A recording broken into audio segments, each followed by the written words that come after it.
Hey, Dr. Chatelain.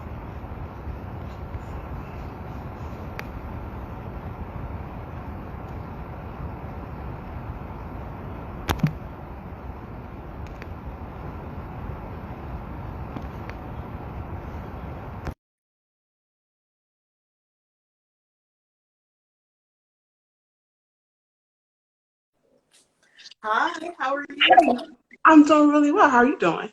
I'm good. This is my first Instagram Instagram? live. Hey. Hey, So, now you in portrait? Is that I what you? switched. See,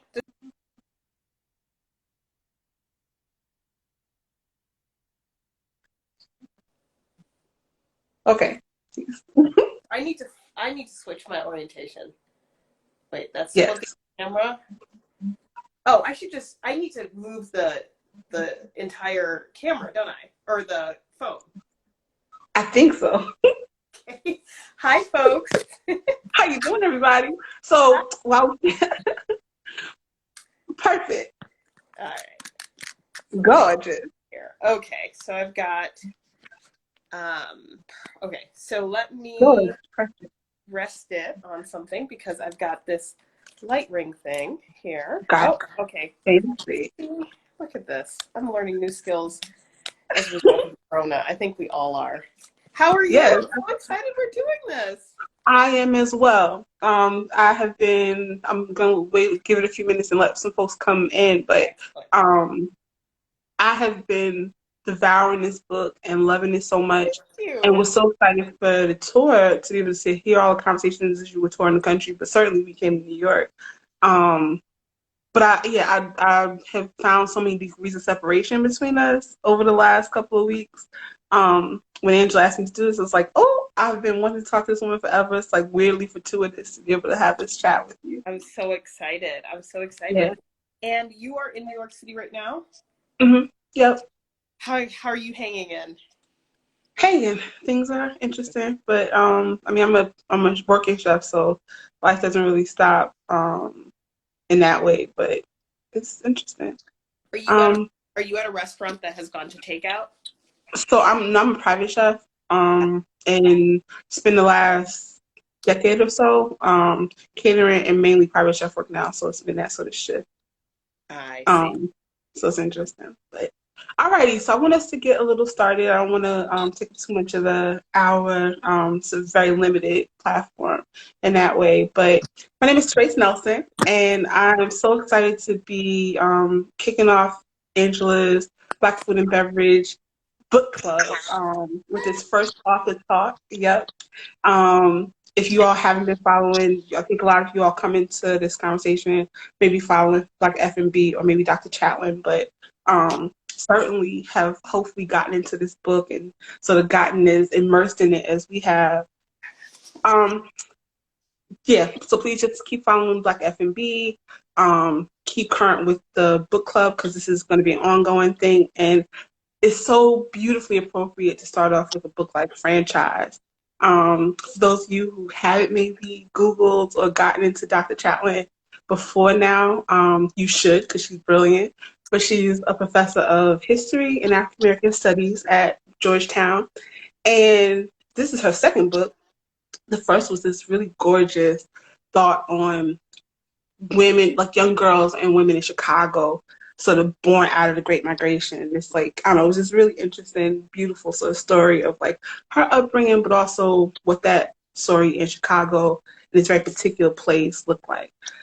This book, though, I wonder, I have so many questions, but I'm wondering about, it's not as traditional a food book or culinary book or sort of food and beverage book, but the imagination that culinary folks have put onto what you crafted is so interesting to me. And I'm wondering if you could talk a little bit about the starting point, because this is certainly using our industry and McDonald's specifically, but the franchise model as a lens. But you really sort of ask us a lot of questions, ask us to sort of interrogate um, I don't know, our value system in a lot of ways and how we view our culture through the lens of this iconic space of like franchise and McDonald's. So I wonder if you could talk about that.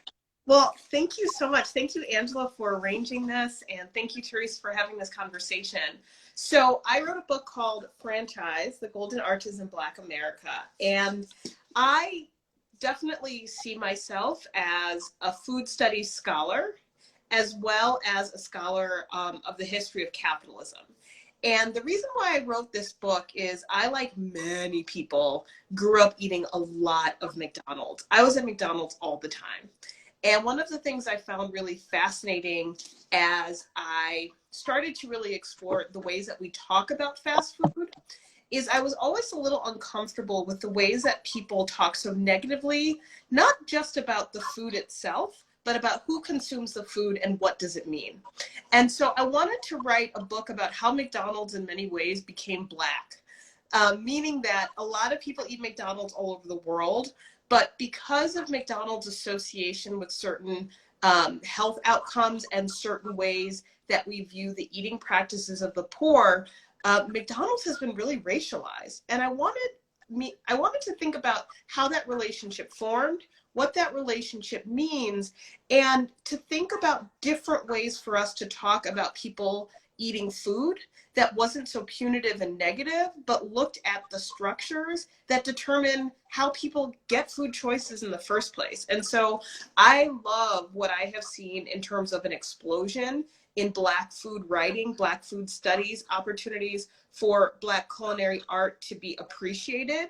And at the same time, food is such a great lens to talk about inequality and capitalism that I don't want us to be so seduced by what we say is good food or high level foods without appreciating why people make the food choices that they do.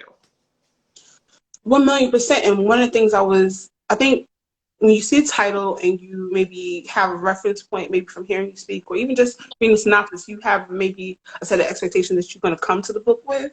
And what's so brilliant about it and so interesting, I felt, was you're not really making, the book really doesn't talk about the judgment on McDonald's as like a culinary space, right? Like it's not even interested in sort of judging those food choices. It's more about interrogating all of those the ballet that happens and how it came to be. Like this is not a mistake. This is so many decades of really well-intentioned in a lot of ways, some nefarious, but just this weird ballet of like circumstances that happen to create this really complicated relationship.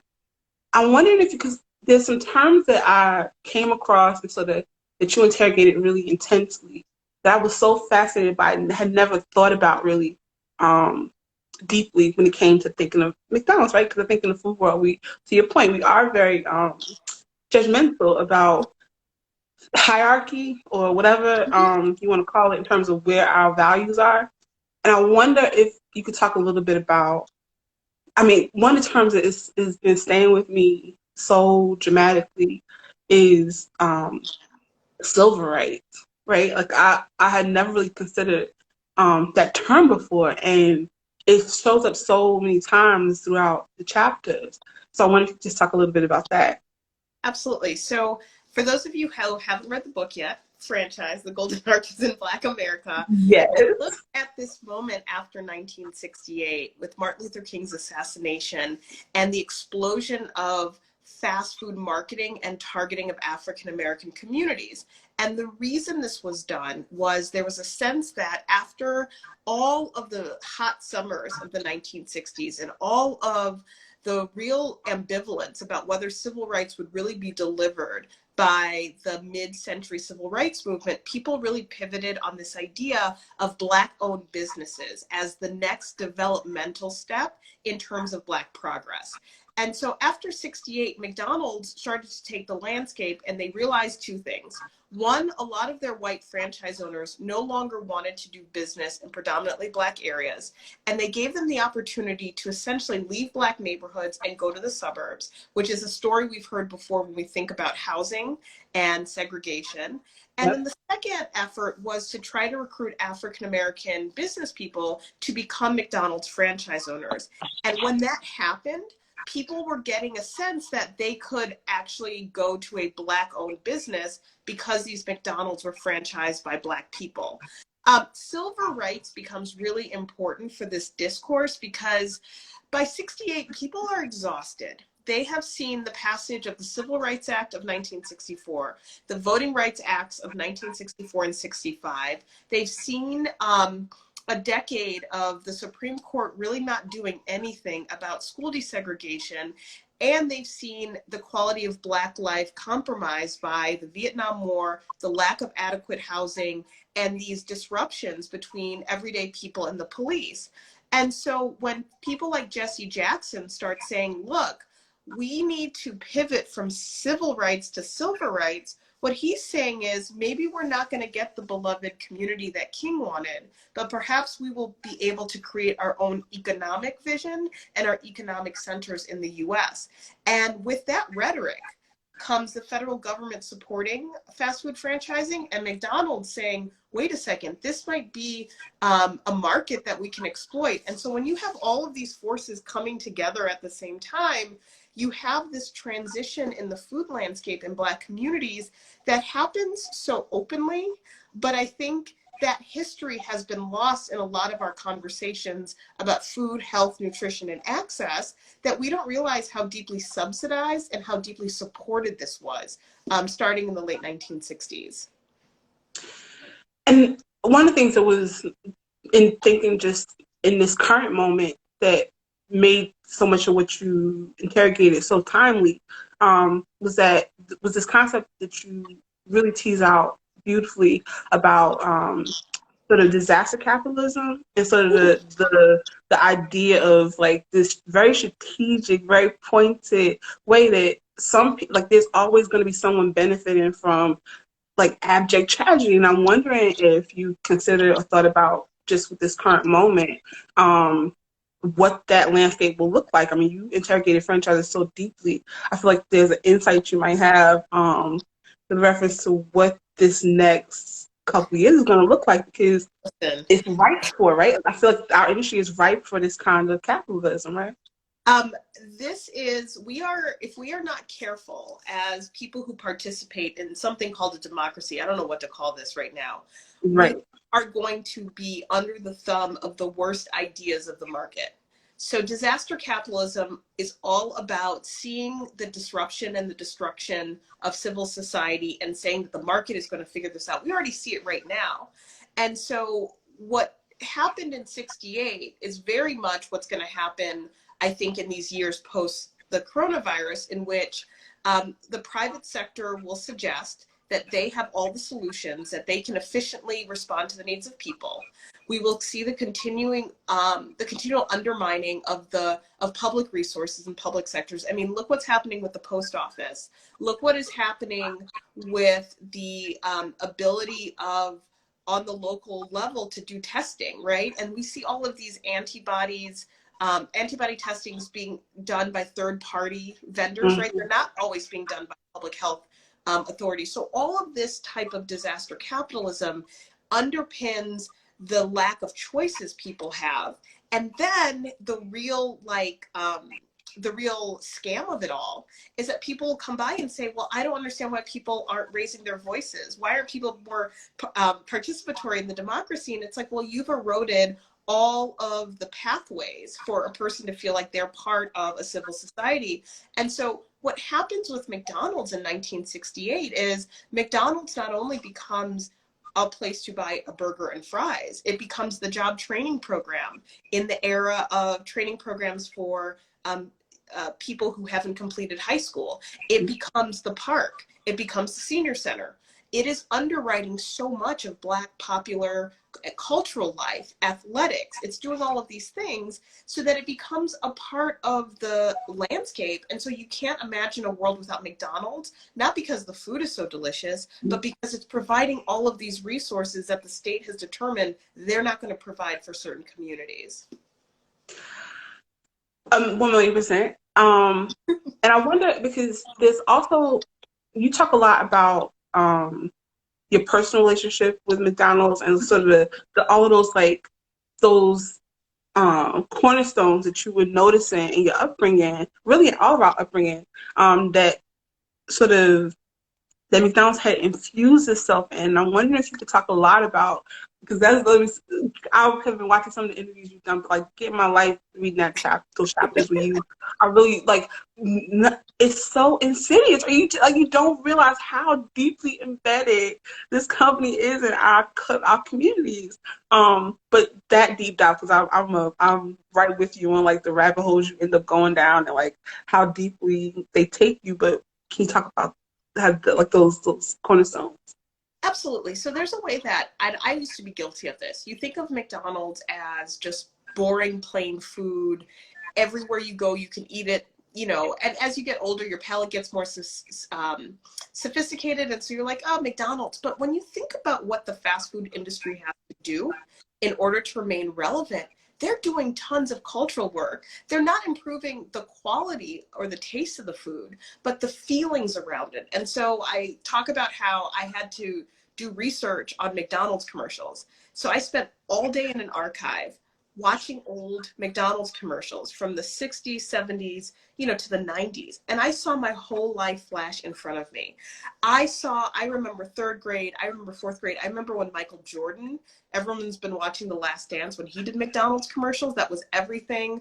I love how Angela put on the Black food and beverage thread, the old commercials, the Calvin commercials. If you're of a certain age, you remember Calvin. You remember when Black artists were featured so prominently, El DeBarge, Patti LaBelle, like they were in all of those commercials. And that really meant something, because if you think about it, there weren't that many Black people on TV. I'm going to assume we're about the same age, because everybody looks anywhere between 20 and 70, but you know how it goes. But, you know, other than the Cosby Show, and then like Martin would come on and all of those Black shows, watching Black people on commercials was a really big deal. And then seeing McDonald's sponsor things with HBCUs, with the All-American basketball games, McDonald's doing the gospel music tours, the Double Dutch League back in the late 70s, early 80s, all of that stuff is such important creative work. And just like we don't think of the food as being particularly kind of high level, we have to really think about all of the things that surround the choice of colors, the different games, the different promotions. Those are really creative works. And the thing that I came to appreciate in this, I always appreciated the hard work of people in the fast food industry, because that is grueling work. You're a chef, and so listen, I cook like a meal for 5 people. I'm done. I'm like, get out of my house. It's too much work. So imagine feeding thousands of people in one day in this really mechanized structure. That's incredibly talent-based work.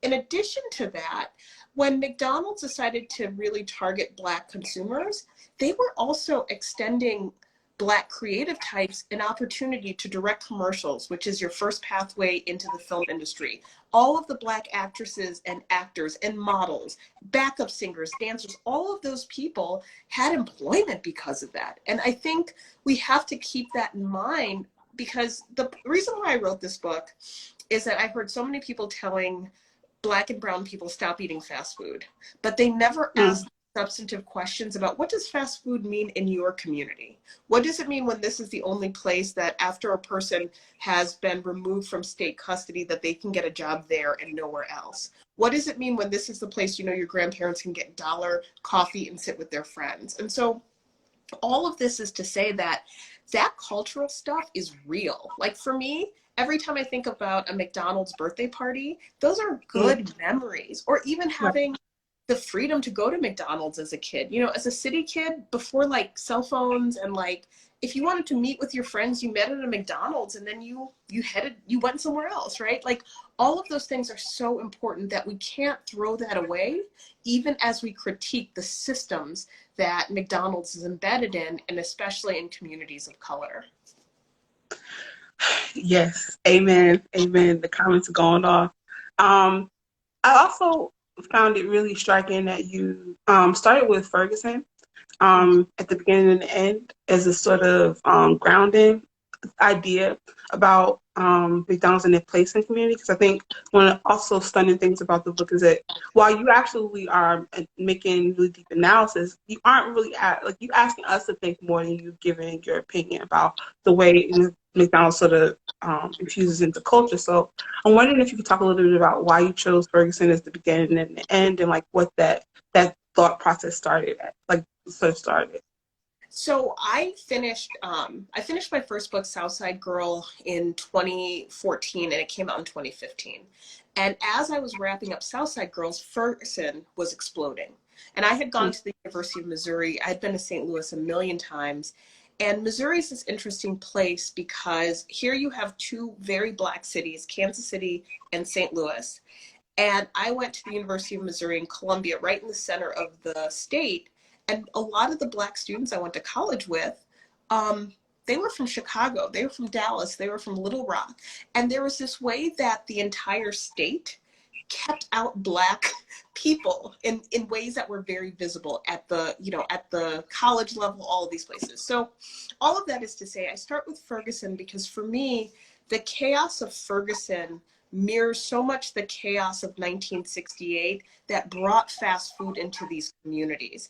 And one of the enduring images of the Ferguson uprising was the McDonald's on Florissant Avenue, where everybody was converging. And it was interesting, Eater and some other publications, and here's a picture of a scene outside of that McDonald's, all these people were like, this was the place that was able to stay open. And this was the place where, protesters, were getting tear gas thrown in their face and they were trying to get milk at the McDonald's. And I thought, what a perfect symbol of the erosion of civil society in places where Black people are in pain, that the place that was able to stay open, that was durable, was a McDonald's. It wasn't a community center. It wasn't the Salvation Army Center. It was there.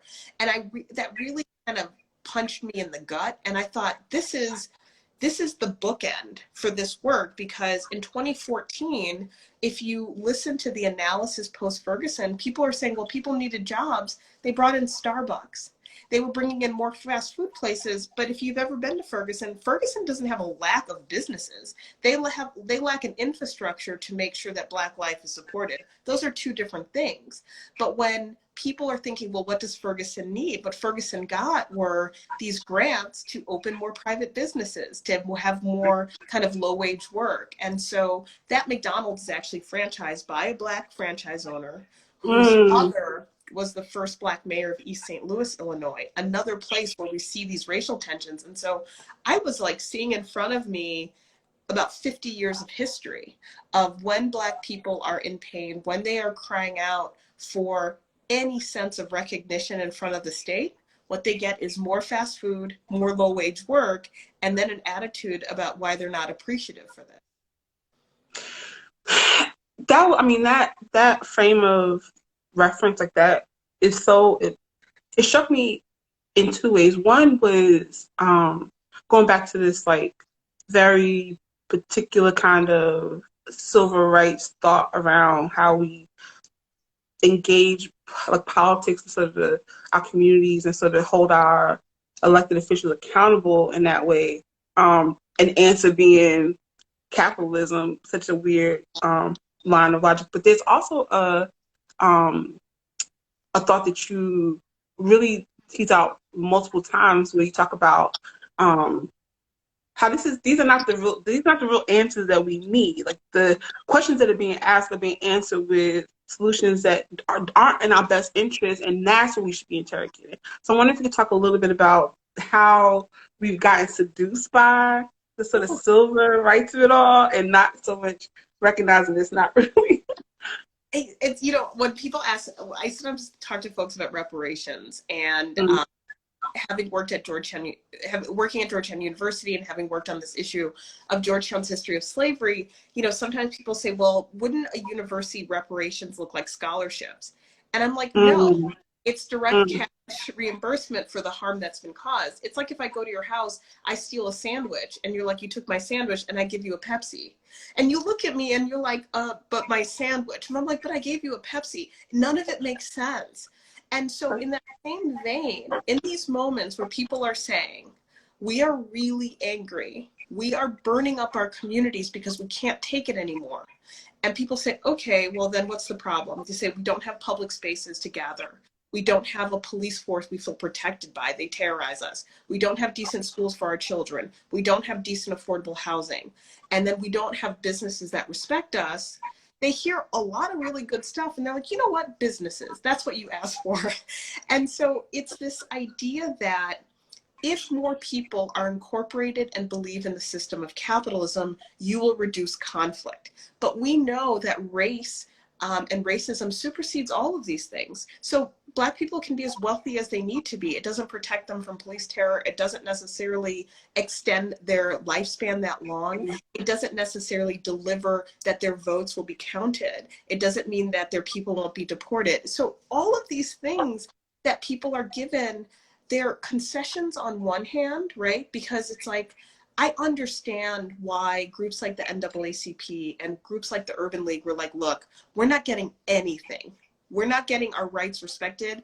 Maybe if we put up a few businesses, our people will get a few jobs, we'll have some type of philanthropy. I get that. And at the same time, I also get that if we keep on saying, well, if we just make our own money and that will solve these problems, it's like, this is not what it's designed to do. A business is designed to increase profits for its owners and its shareholders. That's its goal. A goal of a civil society is to take care of the people in that society in humane ways. Those are two different things, right? Listen, this lockdown makes me realize I'm one of those people, I have no hobbies but eating in a restaurant. I love eating in a restaurant. Oh my God. Right. I love the whole experience. It's so special. And at the same time, I have no illusions that if a Black person or a white person owns that restaurant, that it is solely up to them to make sure they have a good wage. It's my responsibility as a person eating in the restaurant, as a person in the civil society, to make sure a person's not coming to work sick. What are we talking about? But when you start grafting on the images of Martin Luther King onto this enterprise, when you start saying it is civil rights that we have Black-owned businesses that pay people low wages, then we're just like, we've lost the point. And this is the thing that I think is so dangerous about the types of solutions that have long been presented to Black folks, because none of these are accessible to the critical mass. They make a few people rich at the expense of a lot of people. That part. One of the other things that I was really interested in, I think, was something I was dismissing so profoundly in maybe not discounting the power of value. I think as a student of our industry and sort of looking at just the plain number, we recognize that the fast food industry is a huge income, it's just a huge part of our industry, right? And you spoke, I think, sort of like we were talking about earlier, like in terms of like your value system or sort of your, I don't know, taste level, whatever, you discount the power of this segment. And so one of the things I was really struck by is we talk a lot about the mechanism of franchise, and McDonald's specifically in this, the Black operators, like sort of caucus, because you really deep dive into, you went into these people's conference, like their Yeah. you embedded in certain ways, like like behind the scenes with McDonald's. And I'm wondering if you could talk a little bit about, because it was so, I don't know, it breaks my heart and it makes my stomach hurt a little bit, thinking about the answers you were getting when you were talking to these folks about what it is to operate in this space, but what that caucus looked like, how it looked as beginnings, and like what it is like to work to be an operator in this really kind of messed up space. Yeah, so the National Black McDonald's Operators Association was founded in 72 as a way for Black, operators in the McDonald's system to actually help and support each other, because they were making lots of money at their stores, but they were still on the outside. And so as a group, they became very powerful in making sure that McDonald's was investing in Black commercials and Black advertising. They were very successful in recruiting other Black franchise owners into the system. And because of their presence, it was able to promote more diversity within the McDonald's corporate system. And as someone who grew up in Chicago, it was not unusual for people to have internships through the Inroads program. If for those of you who know that program, that was like an entry level corporate program for students of color in high school and college. That McDonald's was doing the work in that way because of their presence and their advocacy. And at the same time, like we understand under capitalism, no matter how wealthy you are, you're still Black. No matter how much money you are generating for the company, you are still, outside of it. And so the National Black McDonald's Operators Association and their local chapters has been very important for philanthropy, supporting historically Black colleges and universities. When I had the pleasure of going to their, meeting, it is real, like you feel it in the heart. They had the Howard Gospel Choir come up. People are testifying about how they use their McDonald's as an extension of, a feeling of a ministry, that they are able to provide jobs in communities where there are no jobs and give. All of this is true, but the reality is, right? The reality is it's within a system that can't work for everybody, even in the ways that they would want that in their heart. And so I tried to be very fair in my analysis, because I understand that the opportunity to become a Black millionaire in the United States is few and far between. And a lot of these folks who were the first and second generation of Black operators, they took a lot of financial risks to try to be in the system. The thing that is also interesting is, as much as they feel themselves doing really important work, at the same time, they also get a lot of conflicts with McDonald's, because McDonald's still doesn't give them the respect that they feel like they deserve. And so in December of 2019, Business Insider did this big story about how the number of Black franchise owners is declining. That even though we see the hyper concentration of McDonald's in certain communities, the franchise owners, they still struggle compared to their white counterparts, because doing business in Black neighborhoods costs more money. And so you start to see a lot of parallels between franchising and real estate. Harder to get loans, more expensive to insure and operate, more overhead, concentration. So if you are Black, you're most likely to be owning in a Black neighborhood, and therefore your costs are higher. And then when McDonald's makes demands on these franchise owners to do things like upgrade to touchscreen, go to 24 hours or all day breakfast, all of these things cost money, and the franchise owner absorbs those costs. And so the idea that there's this, like, the racial inequality among a group of millionaires is real. It is absolutely real. And I take that seriously. And I make sure that we understand that maybe then the goal isn't more Black millionaires. Maybe the goal is a society that if you are poor, you can live with dignity too, because you are in a society that cares about you. Yeah. Yeah, I was really interested because there's so much in that it tangentially, like, important for the rest of our industry. I think that there's something in how the mechanism of running a food-based business is sort of like the germ of it is follows all through segments. But I was interested when you were talking about the almost like, because I mean the you think you're doing a good thing, right? You try your best. That there's a lot of demonization that happens, and I can appreciate that there are bad people everywhere, but these people really believe this is in many ways helping our community in some ways. But I don't know, it's something about you talked about a particular case where an operator was trying to operate outside of a Black community. Like, I don't live in this community. Like, I'm trying to. So can you talk about that? Yeah. Like, sort of, yeah. So in this book, you'll meet a lot of interesting people, and my favorite is Charles Griffiths. Charles Griffiths was like made for this moment. It was a Black man who grew up in the South. He was a sharecropper. He goes to the military like a lot of the Black men who were very early in this. I found a lot of them came up in the military because that was the opportunity. And so he is told that he could try franchising a McDonald's out in California.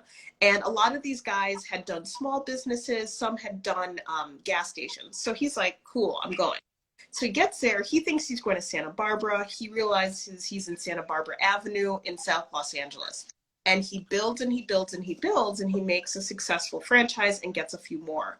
So he says that he wants to branch out into a white area in Los Angeles, and that this has long been a rumor, even to this day, where Black franchise owners say that the regional managers who give them their locations have a white list and a black list, and that even people who franchise in non-predominantly Black areas, I heard from one, he says, I don't even let people know that this is my store, because if they knew, they wouldn't come. So there's all of these dynamics, again, a lot like housing.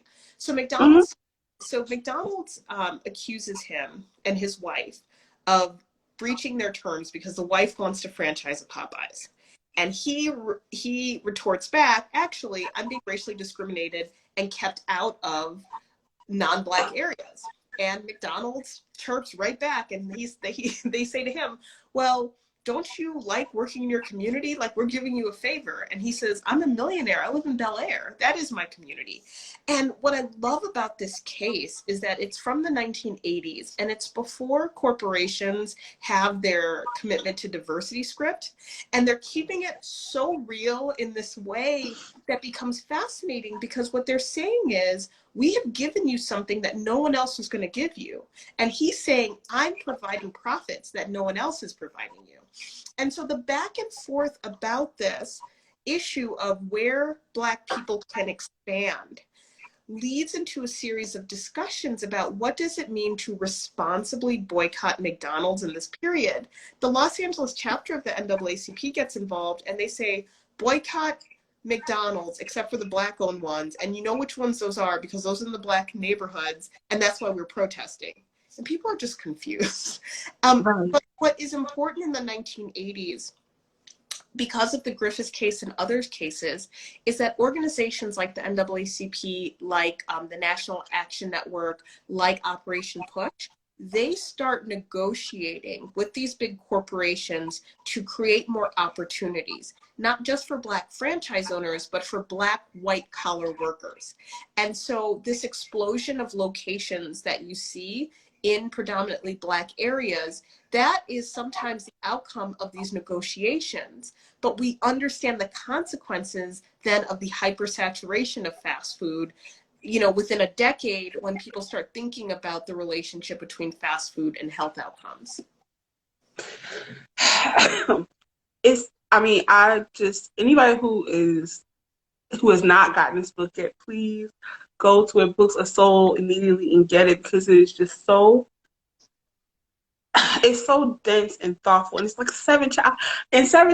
I'm sure there are gonna be questions. I want to leave room for it. I think we're right around the 40-minute mark, 40-minute mark, and I have tons of questions, but I want to leave room for some.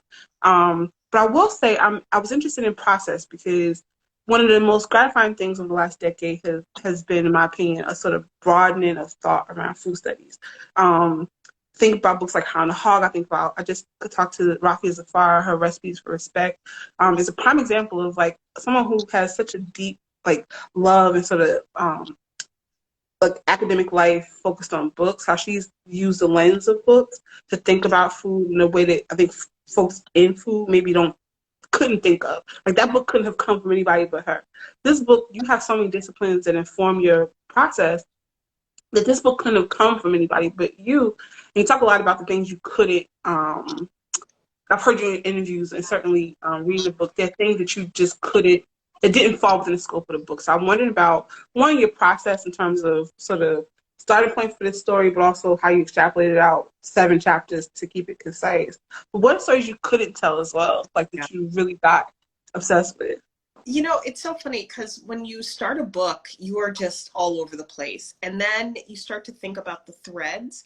I could have written 10 books based on the amount of research I found. And one of the things that I was just so grateful for was that people wanted to tell their stories. And I wanted to help people understand that civil rights history, just like food history, can look a lot of different ways. You know, this is a civil rights book because this talks about the unintended consequences of civil rights action and the direction of civil rights after 1968. And, you know, for historians of the 1970s and people who study and write about Black capitalism, there's always an assumption that Black capitalism failed because of a certain type of Black capitalist vision didn't come true. So things like all Black cities like Soul City, North Carolina, which was supposed to be this independent Black city that was sponsored by the federal government support, or like, you know, in Detroit, people would try to open up these small manufacturing, you know, shoe companies. They call it like Soul Brothers Shoes, and those companies didn't make it. But this was actually a story of Black capitalism's success. And that success should make us very nervous because this worked. Black America did get McDonald's, and they did support McDonald's, and they spent a lot of money, and a lot of people got rich. And it made me think, okay, let's take a step back. If we see this as successful, what does this say about the nature of how civil rights can be used for so many different purposes? That was the first thing. The process of writing this book is really interesting because when I initially started, people asked me if McDonald's was going to open up their archive to me, and they were not going to do that. A lot of corporations just keep their archive to themselves. And I loved that challenge. Just like in Southside Girls, I love the challenge of trying to find Black girls' voices in archives where people say, well, they're just not there. I loved writing a book where people said, well, you know, if you don't have McDonald's consent, how can you write this book? And I was like, this is what I've learned. McDonald's is everywhere in Black communities. They're in the papers of Black mayors, Black civil rights organizations, local chapters of the NAACP. McDonald's is everywhere. And I couldn't even delve into the number of other fast food restaurants that I found in this. If I were to write another book, it would be about all of these Black celebrities who loan their names for these franchise concepts. I talk about it briefly, but you know, the idea that James Brown said he's going to stop doing music so he could focus on his fast food restaurants and his fast casual restaurants. Like, what are you talking about, right? Just, you know, this incredible energy and excitement people had for creating, you know, these Black-based companies, I think is really fascinating. The last thing I want to say about process and what didn't make it in the book, hey, listen, under quarantine, there's lots of time. This is such a visually rich story because creative stuff that comes out of fast food, the ephemera, the concepts that don't work, the storyboards, the toys, the tray liners, those are so fascinating to me. The National Council of La Raza wanted more Latinx franchise owners. So they have a whole archive of these tray liners in Spanish to teach kids Spanish words. They were producing documentaries called Mexicans in America, and they were putting it on PBS. Like that kind of cultural work that we are so used to corporate sponsorship that we never think about how the way corporate sponsorship is actually changing the nature of what we are looking at. And the corporate sponsorship of McDonald's and the MLK holiday, that could just be 10 more books. So let me stop so that people can ask their questions. And I see some of my former students in the thread. I just wanted to say hi. Hey. I think I saw Kenny Chapin. I saw Alyssa. I think I saw Colleen. Christian, always there rooting for me. He did a great Q&A with me in Berkeley, so it's always great to see my former students and my colleagues. I see Dr. Nikki Green. So there's so many great people. Awesome. So, I mean, I could talk to you forever. Also, like, just a side note, I don't know if you're aware, the Museum of Food and Drink, the African American exhibit was to be open early April, and so lifestyle, and it's still going to open later on in the year. So I had you on my list to like reach out to just for programming there. So when outside opens up, hopefully I can't wait to back to New York and have you come and talk with us, because it's such a beautifully thought out, and it asks so much of us. I think that's where I'm like, so the thing I was most impacted by was how much you're asking us to not judge, but to just reconsider what's like sort of hiding in plain sight about something that's so like embedded in our culture. Um, I don't see any burning questions. I hope y'all have some because this is, I mean, thank you so much, Dr. Chatelain, for taking so much time with us. Um, one of the things I was also, if you could go back to, I think Davida Davidson, somebody who you and Davida would get along like a house of fire, but she's in Detroit.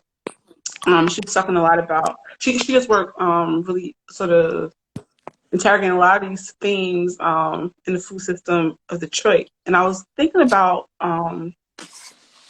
much about how this story replicates in so many of these really deeply um, I don't know, deeply. I'm from North New Jersey. I think about Chicago. I think about Oakland. I think about Detroit. You know, all these cities that burned in '68. And I'm wondering, okay. I don't want to take too much time. So somebody asked about what you're working on next. Surviving shelter in place. I'm writing my next Mhm. book on the history of college access and why we think that college can close social distance when everything about it is social distance. And so I think Mhm. about this moment after World War II where college presidents are starting to see access to college as an extension of a larger project about civil and human rights, and how first generation college students kind of changed the game of how we think about higher education. So hopefully I'll get a little bit of that done, but I can't wait. I had so much fun on the road with franchise that when things open up, the book is coming out in paperback in January. So Okay. hopefully franchise will be able to be in more classrooms. And so we'll do a little bit of franchise and then we're going to move on to higher ed. This is Chef Aretta Attar. She's brilliant chef, Gramercy Tavern. Super interesting woman. You should talk to her too. All these people, I'm like, family is in the house, but these people are brilliant. Aretta is wondering about if you think about the sort of your process of writing this book, if you sort of rethought any of your relationship with McDonald's. So I haven't had McDonald's in a hot minute. I stopped eating it in about 2005 because as you get older, you just cannot. Listen, I'm gonna have some barbecue this weekend, and I'm gonna pay for it for weeks. So your digestive tract changes as you get older. But also, I think around that time, Super Size Me came out, and I just became a little Yeah. bit more discerning about what I ate and about the food system. But with that being said, I will say this. McDonald's still slaps. Like you get some really hot fries and you get a shake, it's good. And I think the thing that I had such a I had such negative associations with fast food because for me it represented the things I could not enjoy anymore. But I think in this Mm-hmm. process, I've come to appreciate the way that fast food is so associated with my sense of economic and personal freedom growing up, that I was Ooh. allowed to go to McDonald's with my friends and how special that was. Or, I would earn money and babysit and be able to afford to take myself to McDonald's.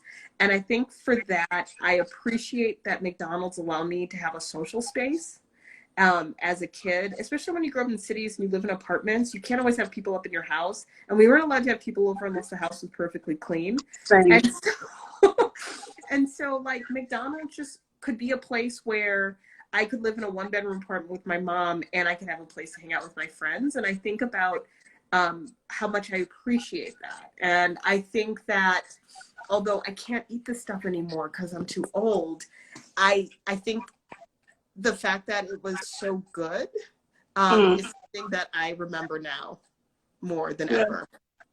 Yeah. I'll eat Popeyes occasionally, but I ate Popeyes like 6 weeks ago. I'm still digesting that stuff. It is real. It's so good though. Popeyes is so good. Well, that was the other thing that you sort of, that I was initially, my thought around what you were going to cover before reading it was like the supply chain, just the mechanism of making that food is so fascinating. I couldn't, I mean, just that, from potatoes, chicken to fish, like that is so wildly fascinating to me. I can't even. If I could write another book, I would have to get a little bit more grounding in environmental history. Fast Mm, Food Nation kind of got at it, though it talked more about the processing of food. But I think about this a lot. So remember when rotisserie chicken dropped and people lost their minds? Young people in the feed, you might have heard me say this before. Back in the day, you could not get a roasted chicken easy, and you couldn't get a baked potato until like 4 or 5 o'clock at night because they didn't have the high impact ovens and microwaves to hook it up. When rotisserie chicken hit the scene, people didn't know what to do with themselves because you had this readily available protein. Listen, I have 2 in my refrigerator right now. I love them. But when we think about what it does for the supply chain, that we have to have so much poultry available, and Costco's $5 rotisserie chicken is a loss, but it is necessary because it is part of what they provide in their prepared food section. People expect it, but they had to create a whole new supply chain just for that. And when we think about the popularity of fried chicken and wings globally, because there's fewer religious prescriptions on eating chicken. I know someone who's writing a global history of fried chicken, but like, where are all these chickens going to be, right? Like right now we have an oversaturation in the market of chicken wings because bars are closed, because of sporting events being shut down. Like, this has real consequences, not just for our environment, but for the labor supply. The expansion of fast food is also about the expansion of using undocumented workers in places throughout the South for chicken, for tomatoes, for potatoes. So listen, if we do shelter in place for another 2 years, maybe that's the next book that'll drop when we talk about it. That's right.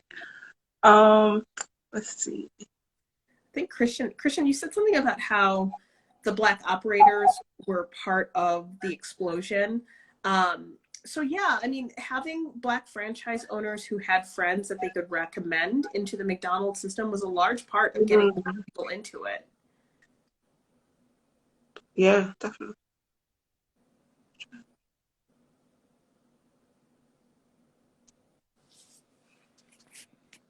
Ooh. Can you see the this question? No, it just so the Black Panther Party was trying to uplift and feed our community using a different model, and then McDonald's comes. Do you think pouring money into McDonald's Black franchises was just about money? Interesting. Oh, I love this question. So when we look at the diversity inclusion wave that happens in the late 1960s and 70s across a number of institutions, we are also talking about ways to depoliticize Black people. And I talked about a chapter about the Portland Black Panther Party and their conflict with the local McDonald's. And their conflict with McDonald's was, again, not just the presence of a capitalist force, because Black Panthers were willing to do kind of structurally capitalist things to benefit communities. But the 2 issues they had with McDonald's, which I think are so illuminating, is that McDonald's was not going to donate to their free breakfast program. And the McDonald's parking lot was a place where a lot of people would get arrested and transferred. And so they're talking about McDonald's as a site of this type of, of police power and of depriving local people of some of the needs that they were facilitating. So it's a really interesting question. And actually the cover of the book, this is a McDonald's in Portland. And I loved being able to do Black history in the Northwest. But the Portland Black Panther Party, eventually they made up with this McDonald's, and then this McDonald's becomes the site of a voter registration drive, which I think is everything that you need to know about race, politics and capitalism. So that's a great question. Again, who knows how long we'll be in place? Maybe I'll finally write it. The Girl Scouts of America did a huge drive to bring in Black and Latinx girls in the 70s. And one of the things that they said, it would be a force to de-radicalize young people if they got to participate in something wholesome like Girl Scouts. So your impulse is right, whoever asked that question. Yeah, every time I get like overly sentimental about sort of the ephemera of like McDonald's is like memory and your child. It's something about the politicized. Like I just want like I'm interested in like who's the like political Svengali behind these choices that just seem so like it's like evil villain. Like I don't know. It's like like you are so strategically I don't It know. is It's so strategic, and it's well researched. And that's the yeah. thing that I also think. If here's another book idea. Somebody write this book. Two of the big market research firms and advertising firms I talk about in the book, Burrell Communications, which is very well known for its advertising to Black communities. But there's another one that's not as well known called Viewpoint Inc. And Viewpoint was a Chicago-based market research firm, and their archive is filled with notes of people being asked questions about every major brand, not just the food ones. But it's interesting to hear the ways that Black consumers talked about certain products, the way they talked about fried chicken and what it should taste like. You know, I talk about in the book, and I probably didn't need to go into this, but it was so good I had to include it, about the development of the chicken sandwich. And Black people did not like it. They're like, how is this fried chicken and there's no bone? Where's the gravy? Why is there mayonnaise on this? And I think what was so fascinating about it was nobody liked the chicken sandwich. And so the solution wasn't to make a more delicious sandwich. The solution was to suggest that Black people feel special for having a sandwich marketed at them. What? And so Mhm. you start to see the different ways that food becomes not about the taste or flavor, but a feeling of belonging. And I think for Black consumers who have been kept out of a lot of the marketplace, you know, well into the 1970s, if you have a brand that's saying like, I see you, I hear you, and this is just for you, this is no small thing. As cheesy and as ridiculous as it may seem, it's very real. Yeah. Yes. Dr. Chatelain, we coming to the end. I feel like we're gonna get cut off very soon, but this was such a beautiful and perfect way to kick off the Black F&B's book club. This is the perfect first choice. I'm just so grateful for your mind in the world to give us this kind of analysis. And if you have not already, please pick up, purchase in multiple forms franchise. The Audible book is brilliant. The um, digital version will be with you on your person at all times, and the physical book needs to be on everybody's shelf as archive. So you should pick up all three. Just round it up. I appreciate the support, and I just love connecting with people in your space, because feeding people is really such a gift. And you know, right now, while most of us are in home, we are starting to appreciate food and meals, and bringing that gift to people is such an important thing. So thank you so much, and thank you, Angela, for arranging this. Yes, thank you, Angela. This is such a dope idea. Like, I just can't wait for folks to just dive into some of these books that we've loved so much. And please just copy a copy immediately. It's such a brilliant book.